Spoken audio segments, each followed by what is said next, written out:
Pag-aaral sa ating mga batas, libre, walang bayad, hashtag may batas pala. Eto na, ang may batas pala. Doble ang benta, doble ang gulo. Ay, Oh, bakit kaya? Alam mo, mahirap pala pag ganun. uso yan, yung lupa. Aha. Hindi lang double sale, may triple sale Triple pa. pa. Ay, meron pa. Meron pa nga, pati nga, Manila Bay, binebenta eh.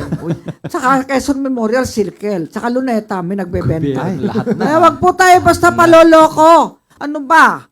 Ang pananagutan nung nakabili ng double sale na, Nako, triple dalawa. sale na lupa. Ito nga daw, Meron Chief, palang eh. una nakabili. Oo. Doble ang benta. Doble rin ang gulo.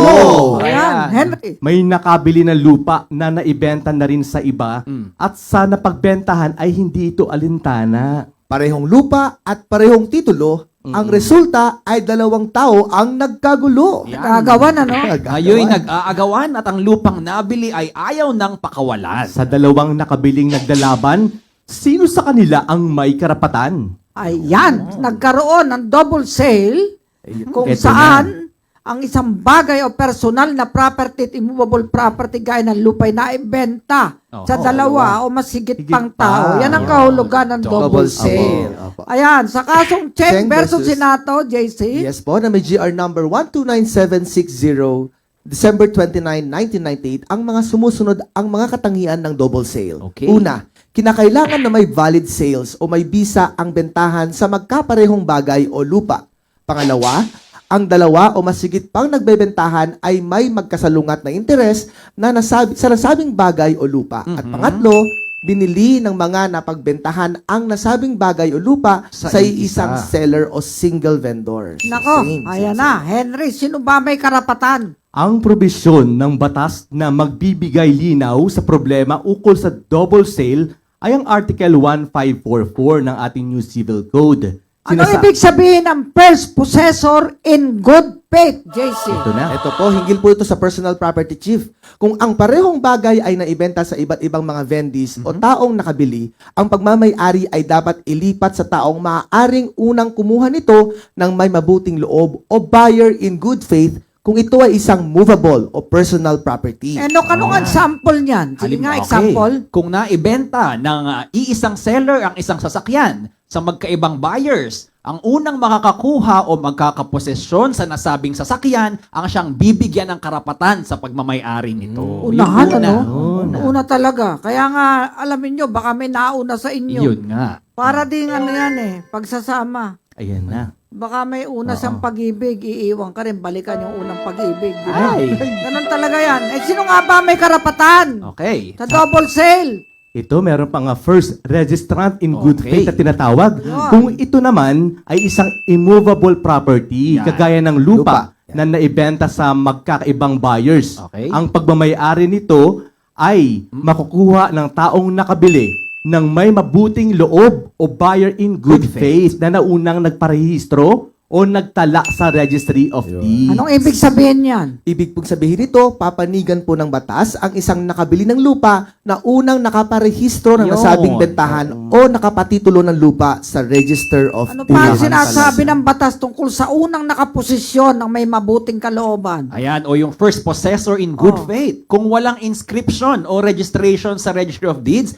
ang pagmamayari sa lupa ay ibibigay sa taong unang nakakuha o nagkaposesyon ng may mabuting loob o in good faith sa nabiling lupa. So, between the two, yung una at pangalawa, sinong po proteksyonan ng batas?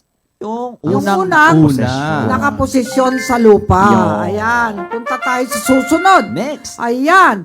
Yung may pinakalumang titulo. Ay, Ibig sabihin, una na talaga siya. Siya talaga ang tunay na may-ari. Unang-una. Pati binebenta pa may may-ari. Kaya nga dapat po, pag bibili kayo ng lupa, alamin nyo yung technical description yan Okay, sa pananagutan assessor, nyo yan. Alamin sa nyo. RD. Technical. Baka mamaya may iba na nakabili. Kaya dapat mag-imbestiga muna. Tama. Baka may tunay na may-ari o kaya puntahan nyo yung location ng lupa. Ganun. Baka nga Manila Bay yan eh. Sakop yan eh. Kaya Tama. nga, anong ibig sabihin ng person with oldest title in good faith. Kung wala pang registration sa Registry of Deeds at hindi matukoy kung sino ang unang nagkaposesyon sa lupang nabili, Okay. ang magiging batayan sa pagmamayari nito ay kung sino ang makakapagpakita in good faith ng pinakalumang dokumento o katibayan na nagpapatunay ng pagmamayari sa lupa. Ayan, Henry. Anong ibig sabihin ng good faith? Good faith, sangayon sa Article 1544 nga daw, lahat ng nababanggit na batayan kung sino ang dapat bigyan ng karapatan sa pagmamayari sa lupa ay dapat samahan ng good faith o mabuting loob. Ayan. Ayan. Ayon po sa Korte Suprema sa kasong Rosa et al. Versus Rosa. Soria. Ayan. GR number 194846, June 19, 2013.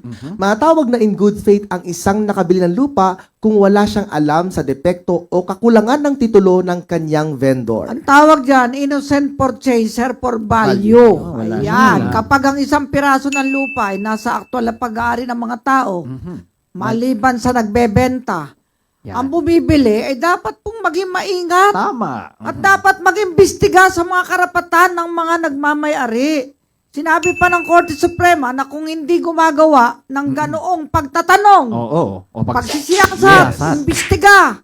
Naku, baka may ibang may-ari nito, binebenta pa sa akin. Hindi masasabi na siya ay isang namimili o mamimili na may mabuting kalooban o buyer in good faith.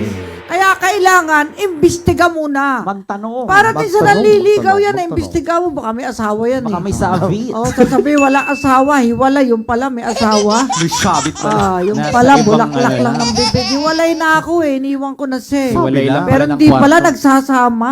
Ay. Kaya nga, matyagan nyo. Baka Research. mamaya, niloloko na kayo. Bato sa langit. Ang tamaan. Huwag magalit. Ang May butson. tamaan ay Bago. Tapos si Henry, natutulala. Ano ang gagawin kung may biktima ng double sale, Henry? Ito nga sinasabi ni Chief, di ba? Suriing mabuti ang sitwasyon na nakapalibot ukol sa nasabi o nabiling lupa kung ito ay naibenta sa iba o mahigit pa. Kung ikaw ay biktima ng double sale, tandaan lamang ang order of priority na siyang batayan sa ilalim ng Article 1544 ng New Civil Code kung sino ang dapat bigyan ng karapatan sa nabiling lupa. Yeah, na-discuss kanina. Unang nakaparehistro sa Registry of Deeds in good faith. Pangalawa, unang nakaposesyon sa lupa in good faith. At ang nakabili ng lupa na makapagpapakita ng pinakalumang katibayan ng pagmamayari nito in good faith. Yan, tandaan nyo yung tatlong criteria na yan, ha? Kaya ang dami pong naloko. May mga kilala ako talaga, ang yayaman nila, naubos Ang ang dami kabuhayan na. dahil nakabili po ng lupa, iba na may-ari. May naunang may-ari. O, di talo sila sa kaso. Parang sa babae kiyap? nga yan eh. Alam niya, binata, yung pala may asawa. Nakinig. Ala, naloko. Naloko. May nauna. May nauna. May na- May unang asawa eh. Ganyan din yan. Kaya nga, ang karapatan, lagi, yung nauna. O kaya, anong gagawin pa natin pag nabiktima kayo ng double sale? Ito pa yung gagawin. Kapag Okay.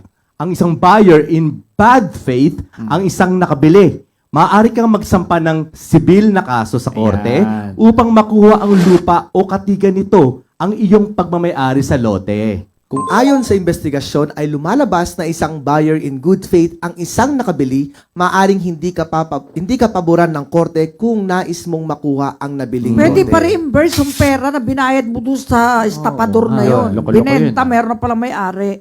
Ayan, ngunit kung maaari kang magsampa Yan, ng ng kaso kriminal na estapa, Estapa yung naman estapador, Sa ilalim doon sa naman. seller. Yan. Usually, ahente Ahente. yan. Nanloko. Kaya kayo, kung ahente, mawalang galang na sa mga ahente, alamin nyo kung talagang may authority yan. Dala-dala, special power of attorney. Dapat makaharap nyo yung tunay na may-ari na nakarehistro pa sa Register of Deeds yung kanyang titulo. Face to face. Ang hirap, baka mamaya nga, naibenta na, 10 na kayong buyer. Oh no. Tapos, nung pupuntahan mo, may nakatayo ng bahay, iba na nakatira. Bahay pa. Yun. Napakasakit nun. Kuya Eddie. Ang perang pinaghirapan mo, mapupunta sa wala. Wala. Tandaan natin, dalawang uri ng tao, isang maluloko at isang... Naloloko! Oh, yan. Nako. Ingat po tayo sa mga manluloko.